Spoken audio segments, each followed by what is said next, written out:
Hey everyone, it's Carol Williams with Williams Immigration. And I am the managing attorney and owner of a boutique immigration law firm here in the United States. I work with family members that is usually a U.S. citizen here in the States looking to get a green card for one of their family members. Usually they're trying to get a green card for their fiance, their spouse, maybe their aging parent, or a minor child. And minor in U.S. immigration is someone that is, well, your child, but unmarried and under 21. So if your child is married and under 21, they are no longer considered a dependent on your U.S. immigration, and they need to find their own immigration path. I also work with companies and entrepreneurs when they are looking to hire someone that is not a U.S. citizen. They generally talk with someone like myself who can guide them through the U.S. immigration process to make sure that they have the right work authorization in place before they start working. I also help the same companies sponsor those very same employees for green cards, whether it be EB1, 2, or 3. So we do quite a few of those in my practice as well.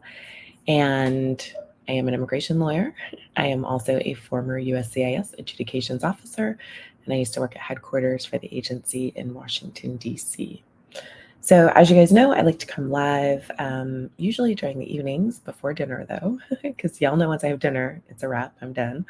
So I like to come live, talk with you guys, give you some updates about what's going on in the immigration world, answer some of your questions. And while I'm happy to give you really general sort of educational responses, I can't answer questions that are super specific about your case because although I am a lawyer, I'm not your specific lawyer. But if you want to work with me and my team, and by the way, guys, I haven't really said this to you guys. I think my team's really, really awesome. They are super cool. And they work really, really hard for our clients. So if you want to work with me and my team, click the link in the bio, schedule a consultation. Every single client I have has always begun with a consultation. That is a chance for me to have a conversation with you, figure out what's going on, what are your facts, what's your individual situation, strategize, and you really walk away with a strategy. And so then then a lot of times we start working together. So if you guys have questions, I am happy to see if I can answer them. But y'all know if you don't have any questions, that's cool too. If you're binge watching something on TV, that's cool. Although if you're binge watching, I need you to shoot me a DM on what you're binge watching because I'm a super binge watcher. So if you're binge watching something really good, like don't keep it from me, y'all. Let me see. Let's see, what do we got here? Oh, someone says former USCIS ISO. Keep doing good work. Hello, former USCIS ISO. Good to see you. Who else do we have? What else? Question in here. I forgot to tell you guys, we're live on TikTok. Brain freeze. TikTok, Facebook group, private Facebook page. If you'd like an invite to that, or if you'd like to join that, you can click the link in the bio. That'll also take you to the private Facebook group, as well as YouTube, on the YouTube channel. Across all channels, we are USA Visa Guru. That is our handle on all of those channels. Someone says, can I update NVC? Y'all, why do I do this every night? It's like my glasses are here and I just forget to put them on. Much better. Can I update NVC if my status has changed to citizen? Absolutely, you can and you should. Absolutely. If you don't update NVC, they will have no way of knowing that. So yes, if you're, and they're also super dirty, y'all. Oh, goodness. If your immigration status has changed and you are the petitioner, you are the person who's sponsoring someone for their green card, by all means, tell the NVC that your immigration status has changed. Absolutely. That should bring your family member up in the visa bulletin. Could, depending on who this family member is, make them an immediate relative and take them out of the preference category. So absolutely let the NVC know. that you are now a U.S. citizen, and more importantly, congratulations. Congratulations on naturalizing. I know that was probably a journey, so congratulations. And y'all, just so you're clear, like I like to celebrate, celebrate folks that come on here and they tell me that they've had a baby, they've just gotten married, they're now a U.S. citizen. Like I think that's cause for celebration. So I think that's very cool. What else do we have? It may be a slow night tonight, y'all. We may only have had one question. That's okay. Because I don't see any others at the moment. So I'm going to give you guys a little bit of time. If you've got some questions, feel free to put them in the chat. If you don't, then I will, as you all know, I will go make some dinner and, chillax for the rest of the evening. So I'll give you guys a little bit. Let's see here.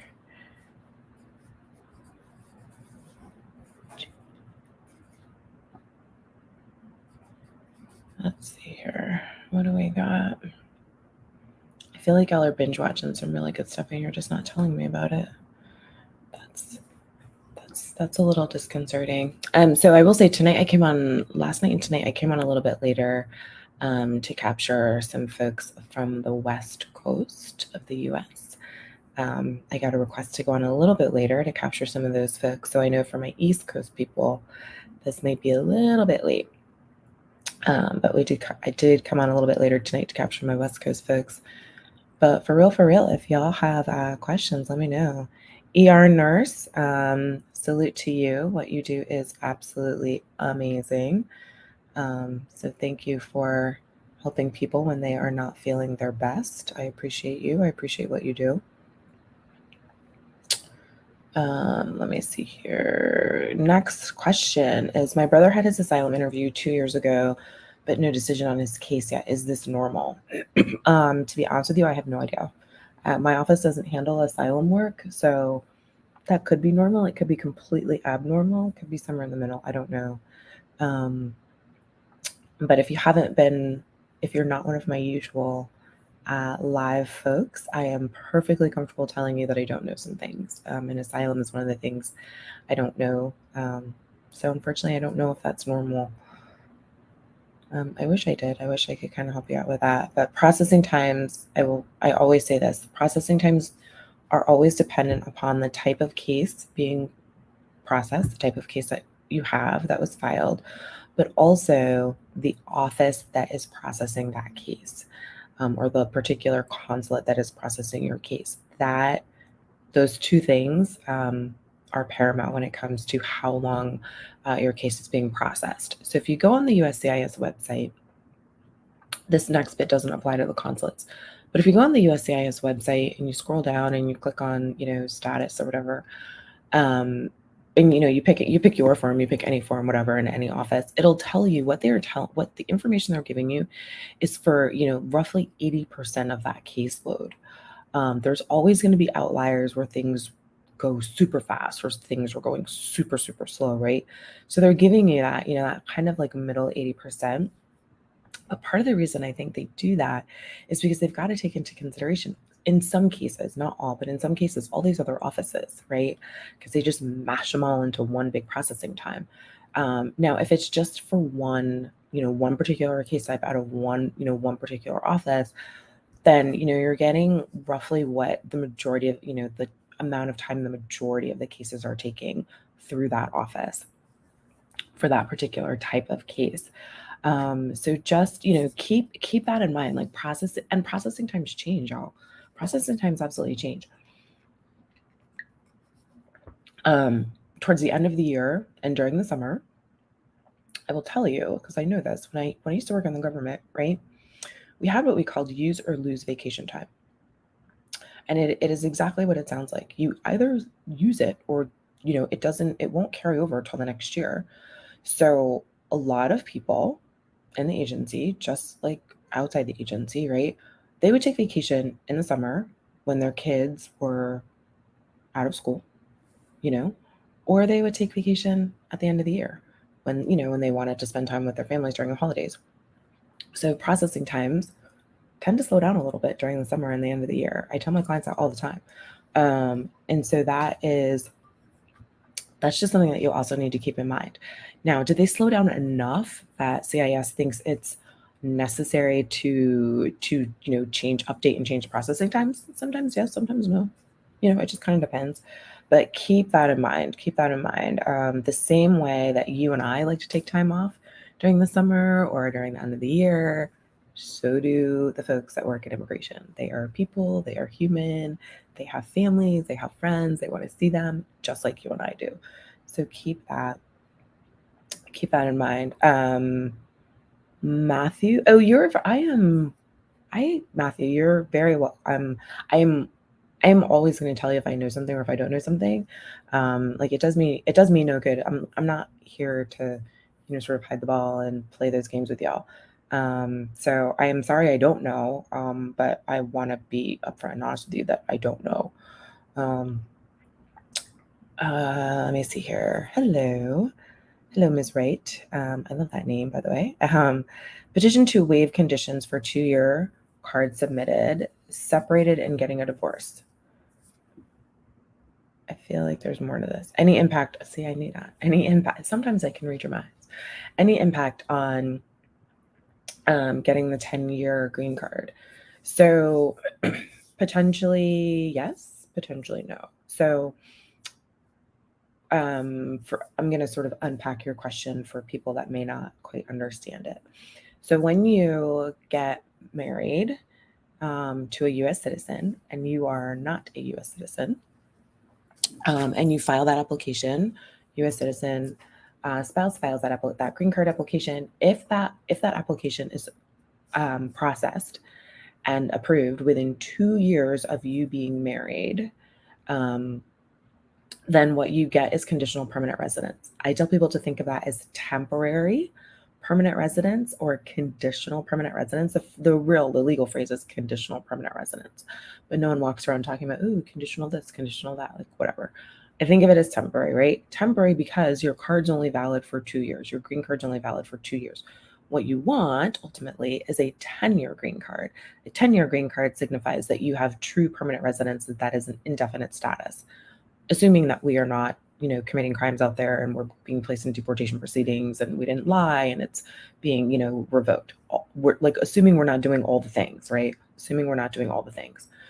So you are at the stage where you have already gotten your conditional permanent residence. So congratulations on that. That is wonderful.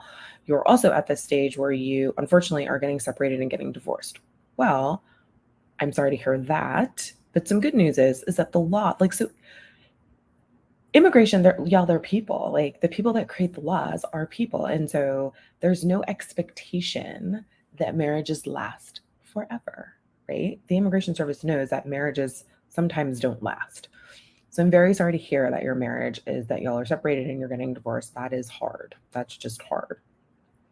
But the Immigration Service understands that sometimes that happens. And there is a specific provision in the rules that says, hey, you know what? We understand that people get separated. We understand that people get divorced. And we understand that it happens regardless of what's going on with the immigration process, right? Because that's just life. That's just everyday life happening. So there's a provision that says we understand that people get divorced. What you can do and what I help my clients with is when they find themselves in this situation and they need to remove the conditions, I always tell people you don't have to stay in a bad marriage in order to remove the conditions. Like that's craziness, right? So we file with the Immigration Service. We specifically tell them that either the divorce has been filed, it's just not finalized, we just don't have the final, or hey, look, this marriage ended in divorce, here's the divorce decree. But what we also have to show to the Immigration Service is that when the marriage began, it was not entered into fraudulently, that it was not a sham marriage, that you actually got together because you thought this was going to be a long-lasting situation. So I do work with clients who, unfortunately, their marriages don't work out, and we still are able to get them their green cards. I had a case very recently where the Immigration Service said that they weren't going to approve my case, and I got a little I got a little like, what are we doing here? So worked with my client, we sent them more information, and we explained to them why and how, based on what was happening in their marriage at the time through documents, that when they got married, they intended to stay married, and unfortunately, the marriage unraveled, during those first 2 years. So, will it have an impact on you getting your 10-year green card? In a sense, yes, the Immigration Service is absolutely going to look at what happened. Does it have to be a negative impact such that your 10-year green card is not issued? Absolutely not. Immigration sees those cases all day, every day. It's just a matter of what documents you provide them for them to look at and evaluate. So I'm sorry you're going through that, but hopefully that's helpful just to kind of understand that immigration knows that not all marriages last. And just because the marriage doesn't last doesn't mean that it was automatically a sham marriage just for the green card. Because believe you me, they see a ton of those as well. So let's see here. If one seeks asylum and want their family to come, will they be allowed entry? I have no idea. I have no idea. I don't handle asylum cases. So unfortunately I have no idea. So let's see here. Someone says keep y'all know my scrolling is a little off. Okay. Someone says Nando says keep doing good work, ma'am. I appreciate that, Nando. I do. Someone says, what if the I-765 is denied because of time? I don't know what you mean denied because of time. I don't know what you mean. But for those who are listening, a 765 is a employment authorization document. So I don't know what you mean denied because of time. If you can kind of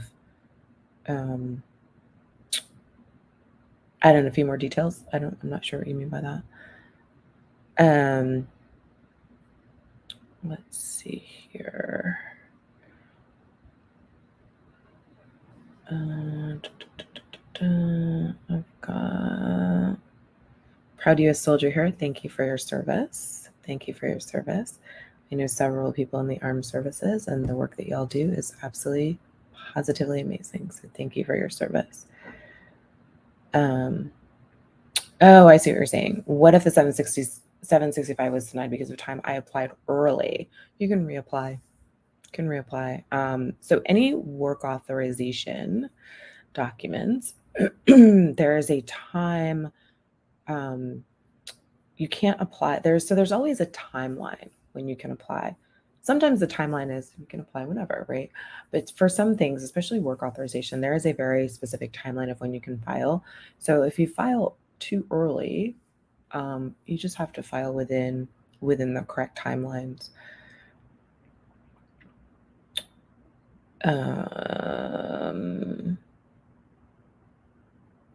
Misty says hello. Hello, Misty. How are you doing?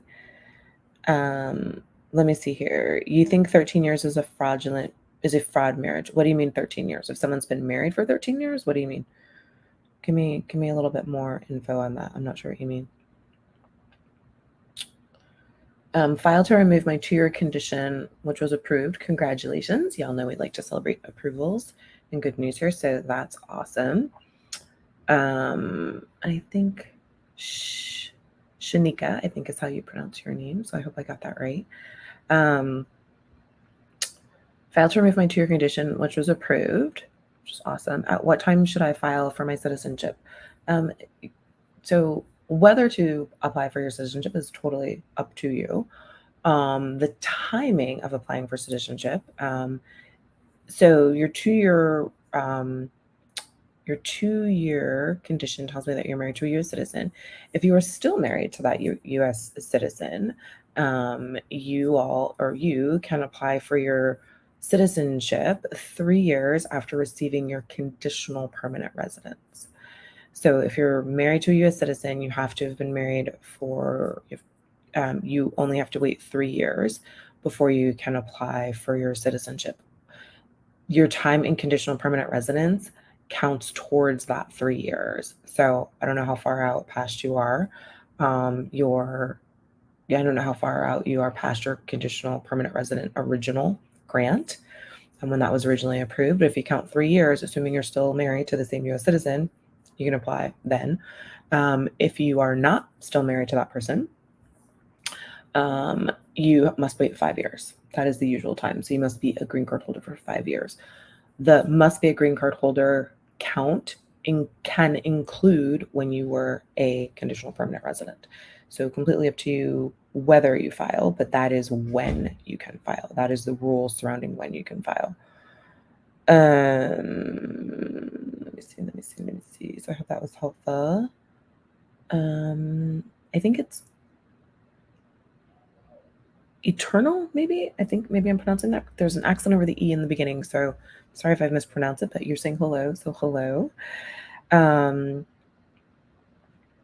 do you sign up to be a USCIS officer, and can you be an officer with a green card? USCIS posts all their jobs on, it just literally left my mind.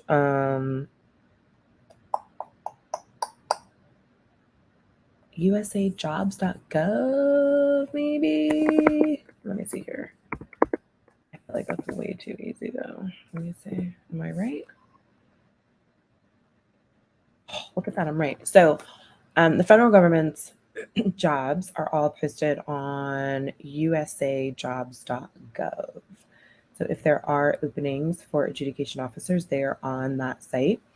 There are some positions within the federal government that do require individuals to be a U.S. citizen.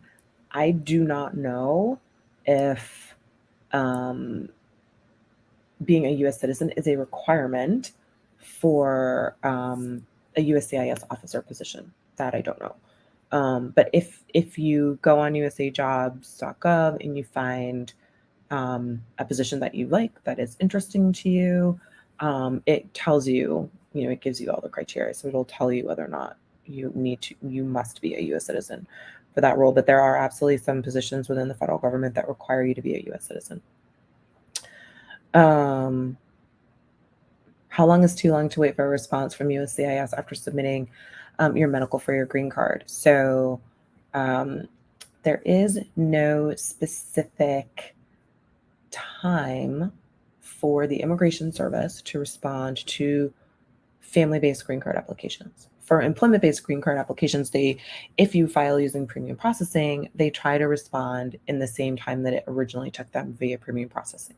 So if it's a 15 calendar day premium processing, they try to respond to RFEs within that same amount of time for employment-based cases. For family-based cases, there is no specific time frame. So again, all processing times depend on the type of case that you are filing and the office that has your case. Because one office could have a whole lot more stuff going on in their office in terms of types of cases that they process, the number of interviews that they process. It just depends, y'all. It just depends. So there is no specific time. I will say right now, the Immigration Service has a temporary, I'm going to stress the word temporary, discretionary, I'm going to stress the word discretionary policy in place whereby if it is a family-based case and all the documents look pretty clean and they, the background checks are good, they have the option. It is discretionary. Is it an option? It is not mandatory, y'all. It is discretionary.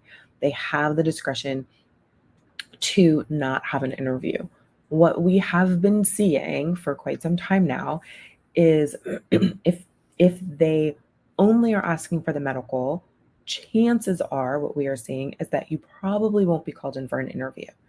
I am telling my clients that, but I'm also telling them we're going to get you prepared as if you are going to have an interview, right? And if you don't get an interview, great. But if you have an interview, you're totally prepared.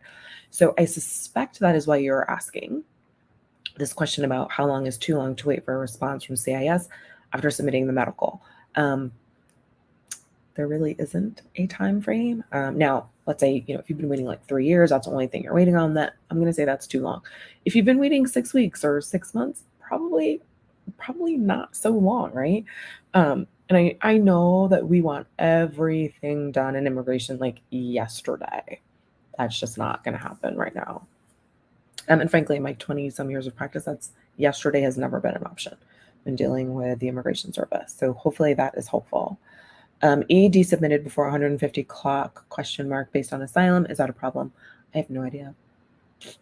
I don't handle asylum cases, so I feel like that's such a specific question. I have no idea.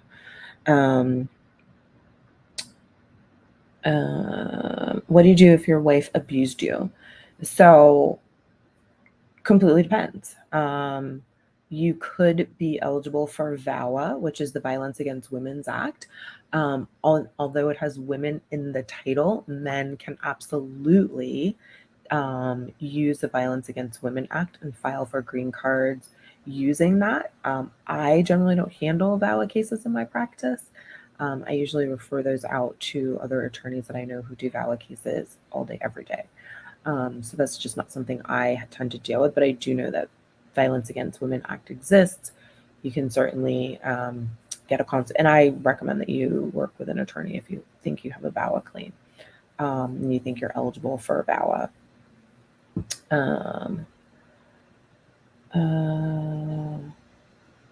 Let me see here.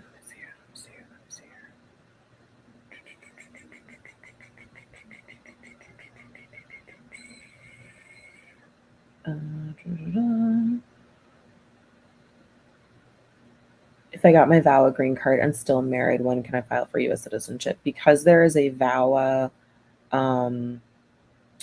intersection, I don't know the answer to that. There may be something different that allows folks who got their green card through VAWA to apply for citizenship at a different time frame. And if there is, I just don't know. But yeah, I am super comfortable telling you when I don't know stuff. That is something I would have to look up. Do you have to wait until condition is removed before filing for citizenship if you are still married? No, you do not. But that is a strategy move. So let me tell you what that looks like. You file to remove the conditions. You know what that means? I just kind of went over that. You are tired of waiting. You have now reached your 3-year mark of having been a conditional permanent resident. You meet the other requirements for citizenship. You now want to file your citizenship while your removal of condition application is still pending. Okay? That's what that looks like. Can you file your citizenship application while your removal condition is still pending? Sure. Should you file your citizenship application while your removal of condition application is still pending is the better and more important question. The better and more important question is, should you? And that is a consultation with me or another immigration lawyer.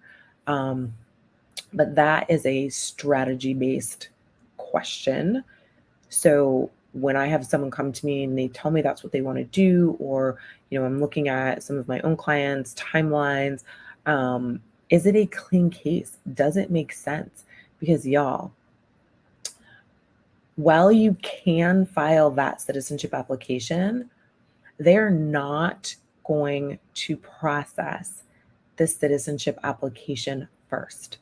They will and they must process the removal of condition application first. If that removal of condition application is at all shaky, and I mean at all shaky, if that officer gets a whiff of shakiness, right, in that application, they can issue a request for further evidence on your removal of condition. They can issue a notice of intent to deny. They can flat out deny it. And if they deny your removal of condition application, they must then deny your citizenship application. So now you've spent more filing fees, more attorney's fees, more money, more time, more energy, more effort for an application that perhaps you never should have filed in the first place. Perhaps it is better to wait from a strategic standpoint, based on the strength of your removal of condition application, to hold off on filing your citizenship application. So that is a conversation I have with folks often. So sometimes it's not a matter in immigration of whether you can do something, it's a matter of whether you should do something. And so that is one of them. I get that question a couple times on live, and it is always going to be the same answer. Can you? Sure, absolutely. But the question is, should you?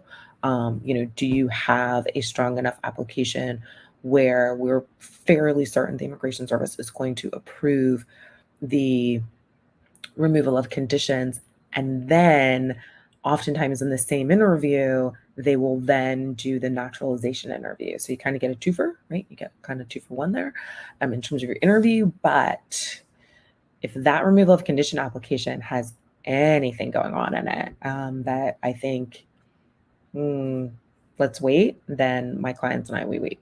And sometimes with immigration, you go further by waiting than trying to push them, because they are definitely not going to process that citizenship application first.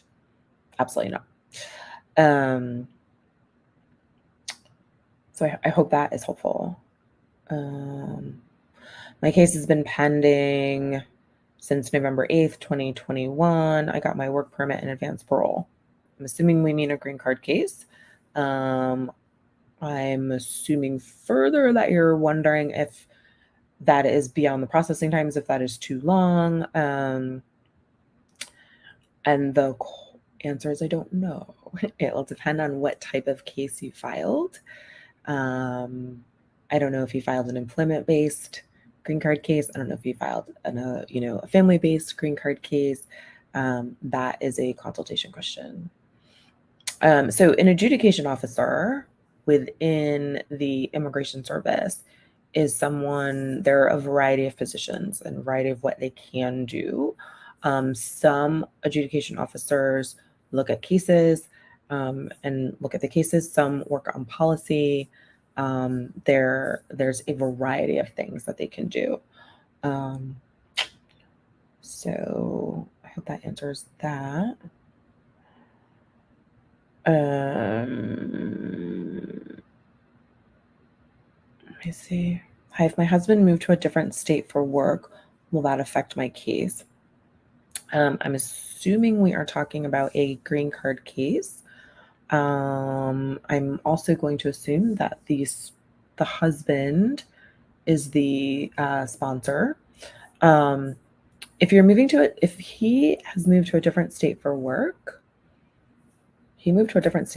right? So the Immigration Service, what they're trying to figure out, especially with a family-based or a marriage-based green card case, is that you did not get married solely to get a green card, right? It's not a sham marriage. And once the green card's issued, y'all are going to go your separate ways and never talk to one another again. And, all that.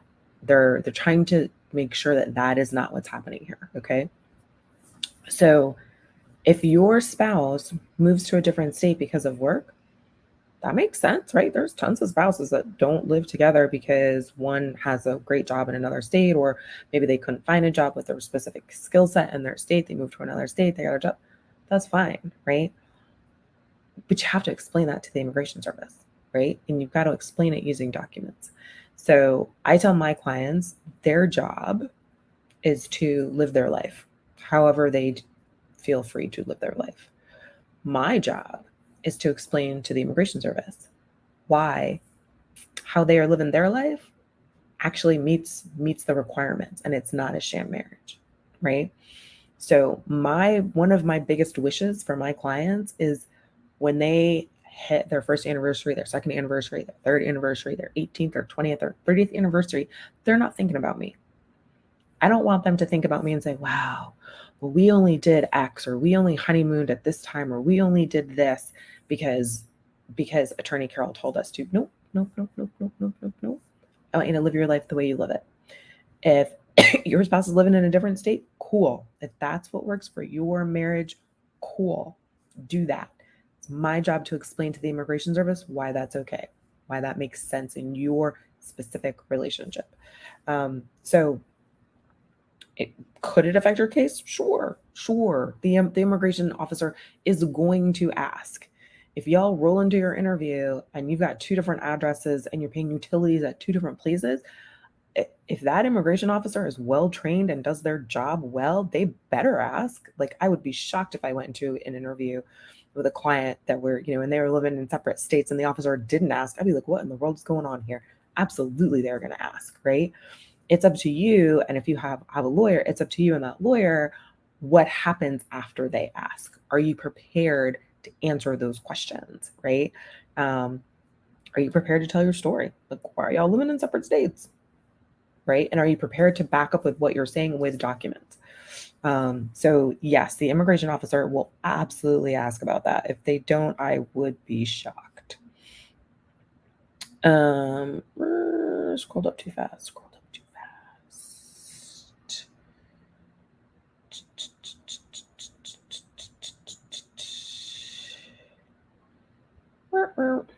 I scrolled up too fast, y'all.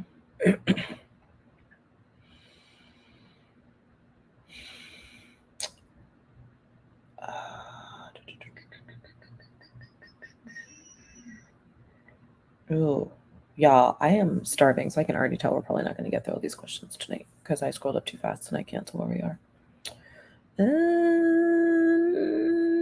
Okay, no. Let me see here.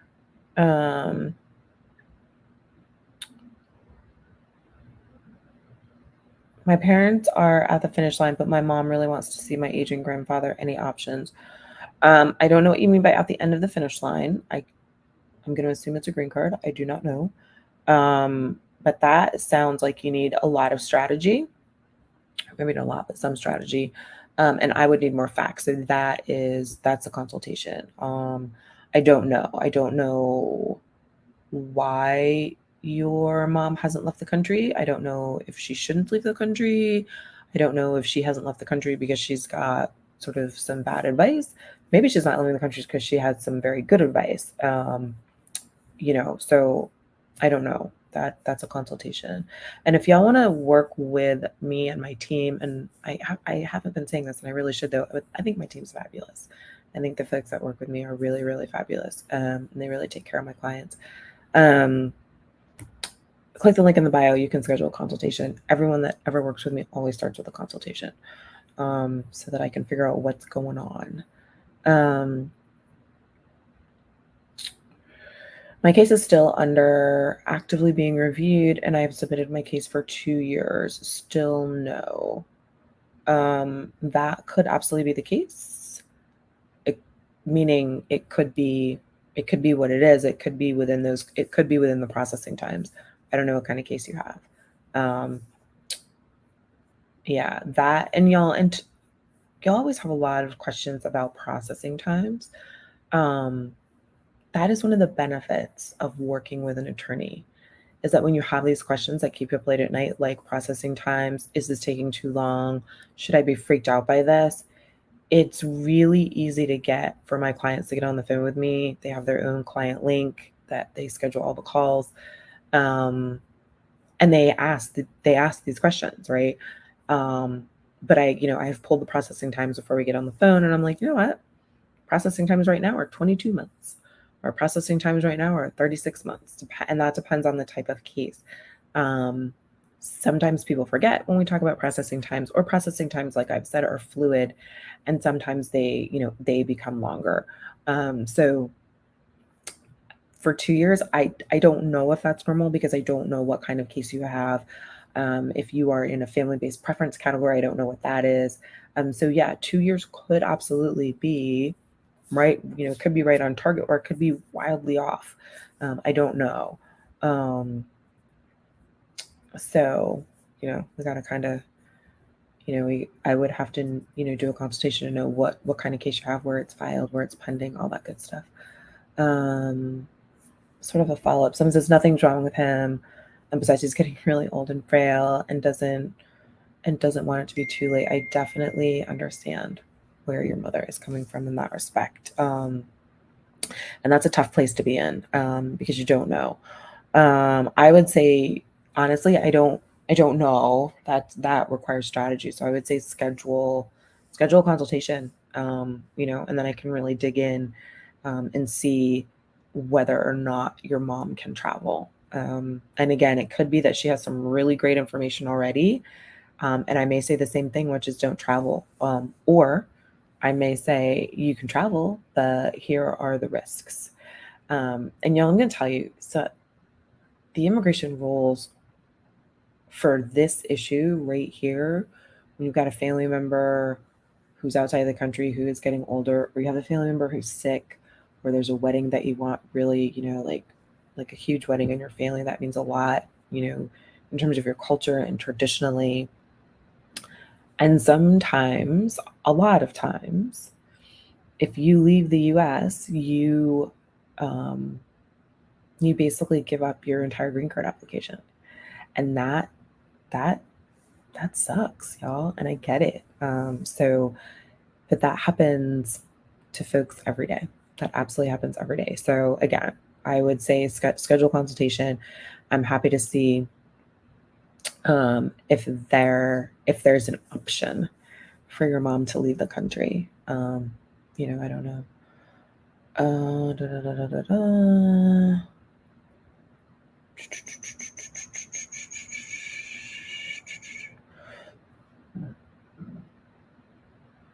If you marry an American on a visitor visa, do you have to? I had to leave the country to wait on the paper. Do I have follow-up? Do I have to leave the country before getting my green card? Completely depends on your individual facts. Completely depends on your individual facts. That is a schedule a consultation, and we can figure out what's going on with your particular situation. My brother has a pending case. I'm assuming that means a pending green card case. Can I apply for a tourist visa for him while the case is pending? So this is one of these, can you apply for a visitor visa? Sure. I mean, you can always apply, right? The better question is, should your brother apply for a visitor visa? And the simple answer to that is I don't know. I can certainly make some assumptions. So I will make an assumption and answer sort of that question. I tell my clients that especially my family-based clients, when I'm working with them, I generally take a very conservative approach to the case. Unless someone tells me, you know what, I have a super high risk tolerance, right? I'm up for out of the box thinking. I'm up for like novel legal arguments, all the things, right? But I always start, and I tell my clients this, I always start with a very conservative approach. The most conservative approach that I think will still get them to their end goal, usually for green card, citizenship, whatever their goal is. So can you apply for a tourist visa? Sure, absolutely. Should you apply for a tourist visa? I don't know. I have all sorts of questions around that. And then when I get the answers to my questions, I have a better sense of whether I would conservatively recommend, sure, I don't think it'll be a big deal, or not quite sure that's the best thing for you to do. So again, that's one of those questions where the technical answer is, yeah, you can certainly apply. But a better question is, should you apply? Or should your brother apply? And that I just don't know. I don't have nearly enough info. So if you want to sort of really talk about that and kind of dig deep into that and drill down, I would say schedule a consultation. Let me see here.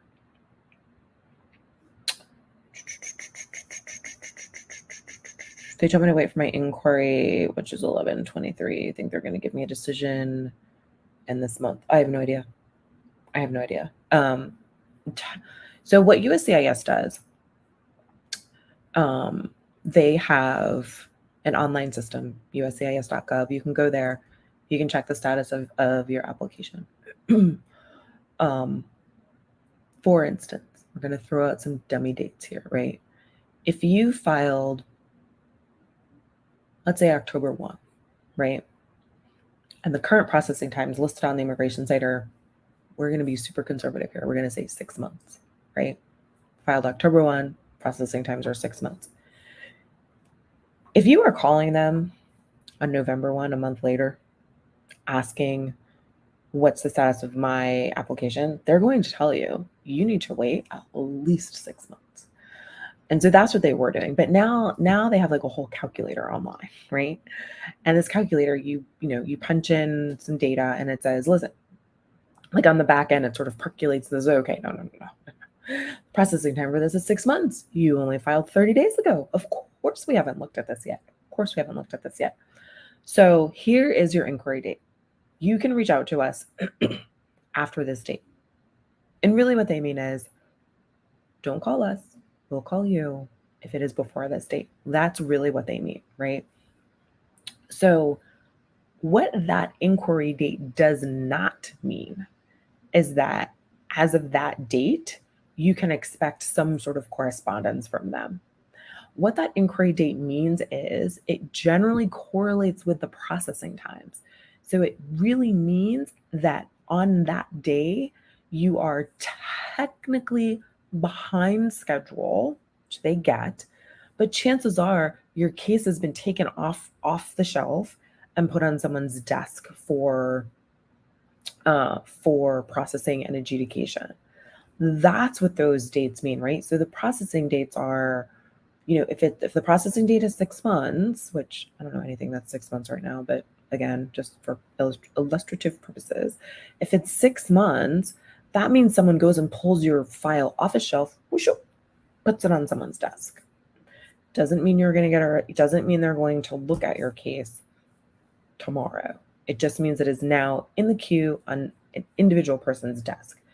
The inquiry date is, you're a teeny bit past what we say we're processing. And again, the processing times look at roughly 80% of those cases. So there's going to be some outliers. Nobody wants to be an outlier unless it's a super fast case, right? I'll be an outlier for a case that only takes 2 days to get approved. Absolutely. So if your inquiry date is 11/23, then I would say at 11/23, you are, go ahead and put in an inquiry. But y'all just keep in mind what these processing times and these dates and these inquiry dates really mean. It doesn't mean that you're necessarily going to hear from Immigration Service that month. I wish it did, but it doesn't. What are common I-360 RFE reasons for parents of abusive USC child? I have no idea. I generally don't handle VAWA cases and abuse cases. So I have no idea. Good evening. What is the meaning of action completed, approved for filing, stamp on a 485 receipt? Action completed, approved for filing, stamp? I can't say that I've ever seen that on a 485 receipt. Where did you get that stamp? Did you get it at your biometrics appointment? I don't know where you got that stamp.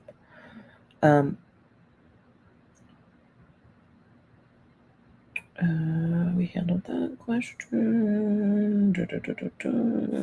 Let me see here.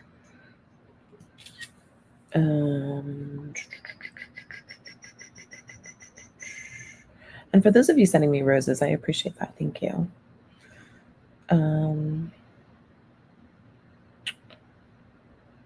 Medical. Let me scroll back up. Let me see.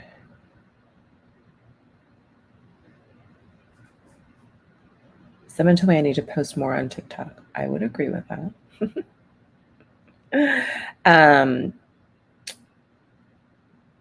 Are there things that y'all would like me to post more about on TikTok? TikTok is always y'all always have all the opinions. I love it. While I'm trying to scroll up and find where I lost, what would y'all like what videos would you like to see? So you feel free to pop those in the comments, or you can actually DM me with your video ideas. Okay, we talked about those. We talked about this.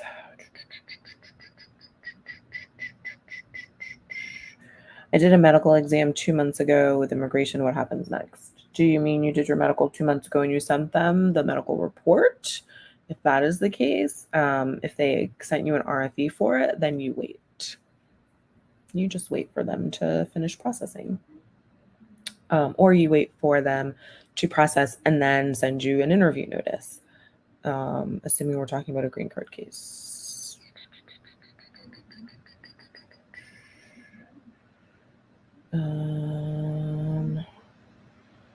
Let me see here. Will it affect my husband's I-130 actively being reviewed if I get WIC for our son? He isn't in the USA. That's a consultation question. I'm confused. I'm not sure if you're saying the child is not in the US or the husband is not in the US. So that's definitely a consultation question. We'd have to figure out what exactly is going on there and how we kind of move forward from that. I don't know the answer to your question off the top of my head. That requires some strategy. What's the best time for me to file my 485? I got approved for asylum in April of 2023. So first of all, congratulations on getting approved for asylum. That is huge. In terms of when you can file, the best time to file your 485, I don't know. I don't handle asylum cases.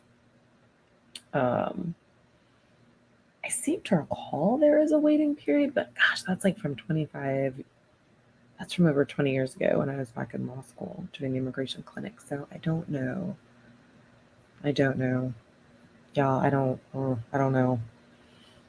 I am not going to give you something that I am thinking of that's like way from like 20 some years ago. But so yeah, I don't know the answer to that. I think there is a time frame, a specific time frame, but I don't know.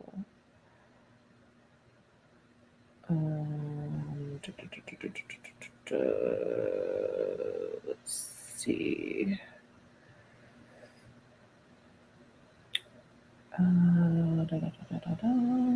Y'all are asking questions about the consultation.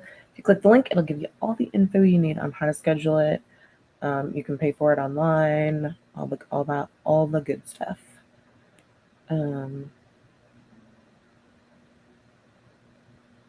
I entered the US legally, left illegally, and now a Canadian resident. Will I be denied a US visa?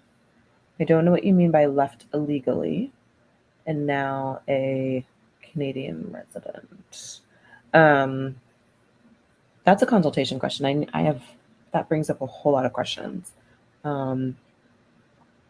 If you are saying you overstayed your time in the US when you left, immigration certainly has a record of that. And that depending on how long you stayed when you were out of status, that could absolutely impact whether or not and when you can come back. The general rule, folks, is if you overstay your visa for 180 days or 6 months and you leave, you are barred from returning to the US for 3 years. If you overstay for 365 days or a year and then you leave, you're barred from reentry for 10 years. It's called the 3 and 10 year bar. So I don't know how long you were here beyond your stay, but that will certainly impact your being able to come back to the US. Let's see here. I'm married 3 years and have had my green card for 2 years. Can I apply for naturalization? No. You must, if you are married to a US citizen, you must have been a green card holder for 3 years prior to filing for citizenship. If you are not married to a US citizen, you must be a green card holder for 5 years before applying for citizenship. So you are 1 year shy, assuming that you are married to a US citizen. If you are not married to a U.S. citizen, then you need to wait until you've been a green card holder for 5 years.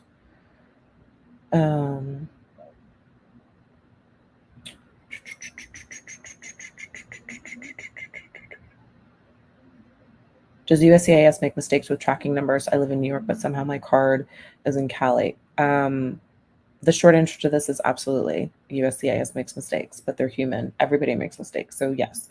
Could they have made a mistake with the tracking number? Absolutely. Absolutely. I mean, I don't know the tracking number, but absolutely. I mean, we're human. We all make mistakes. It's completely frustrating when it happens, but yeah, we all make mistakes. Let me see here.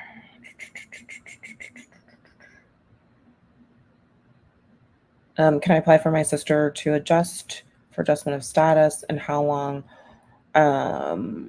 is the process? Can she get a work permit? If you are a U.S. citizen, you can apply for a green card for your sibling. Those siblings are at the very bottom of the preference categories. And so those cases are taking like 15 plus years right now.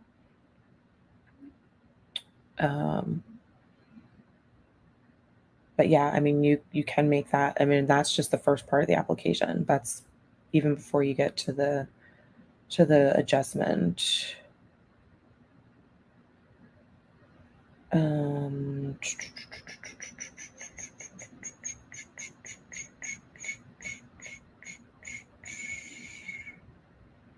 Let's see here. How do I apply for a student visa? First, you need to get admitted to a school, and then the school really walks you through what that process looks like. The schools, if they accept international students, are super, super helpful with that. Let's see here. I got a couple more questions.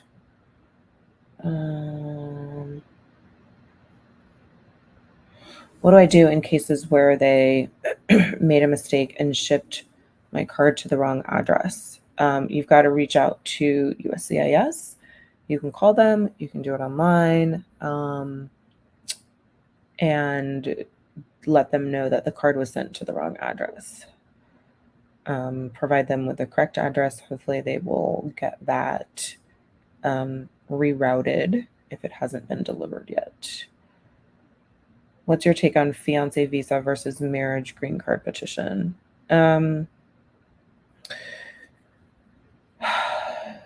attorneys don't like the fiance visa, and I totally get why. I think the fiance visa is great, especially if you are in a same-sex relationship and you're unable to get married in your home country, because same-sex relationships and marriages are not what's what I'm looking for, are not legal in your home country. If that's the case, I think, and you were unable to go to a third country and get married, in that case, I think fiance visas are great. Once you get the fiance visa, you then have to come, you then come to the US, you get married within 90 days, and then you file for your adjustment of status application and all the things. If you are married and you are simply living in two different countries, you can certainly do a marriage-based petition. And then after your interview at the consulate, you enter the US as a green card holder, as a permanent resident. So that is a much more streamlined process. But it is not available to everyone. And that is why I am a fan of the fiance visa, quite honestly. Some folks are not able to get married. We have a question over on YouTube from Andrew. Hey, Andrew. How hard is it to get my brother from Colombia here? I am an American citizen. Depends on what you want him to do here. It depends on how long you want him to be here. If you want him to come visit, A visitor visa may work. Visitor visas are hard, though. Quite frankly, those are hard to get approved. You could apply for green card, but green cards for siblings are a long wait time. I mean, we're talking like in excess of 15 years. So that would really be a consultation to see maybe if there is an immediate relative here in the U.S. who could apply, as opposed to you, the sibling. If there is an employment opportunity for your brother, perhaps we could apply for a self-sponsored green card for your brother. That's really a consult question. That's what I do a lot in my consults, is talk about what are the strategies that we could potentially use to get someone here. Hi, Andrew. So hopefully that's helpful. Feel free to reach out. I'm happy to kind of go over some options with you. And y'all, that's all I got for this evening. It is, how long have we been on? We've been on for an hour. I am starving, so y'all know once I make dinner, it's a wrap. Yes, please do, Andrew. Give me a call, and we'll chat. Yeah, so I'm gonna go get some dinner, y'all, because it's late my time. So I need to go get some dinner because I have an early morning tomorrow. I will. What's tomorrow? Tomorrow's Thursday. I will not be live tomorrow night.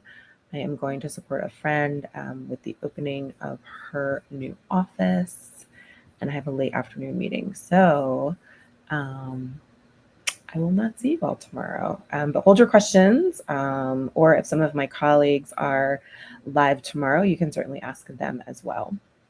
But I am Carol Williams with Williams Immigration. I work with clients all over the country and all over the world. Super fun. I love what I do. If you want to work with me and my team, feel free to click the link in the bio, schedule a consultation, and we are happy to talk about options and all of that good stuff with you. Get you a strategy and start moving. You are welcome to call the office. That is 954-903-1337. You can also drop a note in the messages to your platform of choice if you're watching on TikTok, YouTube, private Facebook group, or the Facebook page. And again, we help families and businesses navigate our U.S. immigration system. So that's all I got for tonight. I'm going to go get some food. I will chat with y'all later. Bye.